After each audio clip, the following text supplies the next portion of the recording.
Hello বন্ধুরা, আজকে তোমাদের জন্য একটা নতুন রেসিপি নিয়ে এসেছি, যেটা হলো পাবদা মাছের গ্রেভি ঝোল। তো এখানে আছে পাবদা মাছ, আর এখানে আছে কাঁচা লঙ্কা, আদা, রসুন অ্যান্ড জিরা বাটা। তারপরে আর এখানে তেলে আমি মাছ ভাজতে দিয়ে দিলাম। এগুলো মাছগুলো, এই যে বন্ধুরা দেখতে পাচ্ছ, মাছগুলো আমি ভালো করে ভেজে নেব, একটু লাল করে, কড়কড়া করে।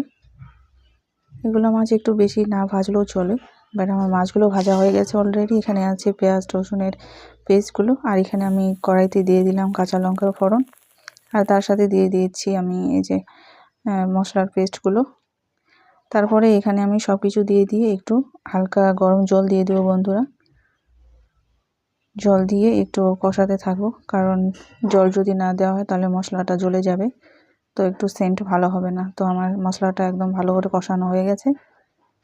তারপরে এখানে আদার্স মতো আমি জল দিয়ে দিয়েছি, গরম জল। তোমরা যতটুকু দরকার অতটুকু দিবা। এখানে মাছগুলো আমি কড়াইতে দিয়ে দিয়েছি বন্ধু। সো খুব কম পদ্ধতিতে আমার রান্না হয়ে গেছে বন্ধুরা। তো তোমাদেরকে আমার ভিডিওটা কেমন লাগলো অবশ্যই কমেন্টের মাধ্যমে জানাবা, আর আমার ভিডিওটা ভালো লাগলে অবশ্যই লাইক অ্যান্ড সাবস্ক্রাইব করতে একদমই ভুলো না। আবার দেখা হবে তোমাদের সাথে একটা নতুন ভিডিও নিয়ে। তো চলো, টাটা।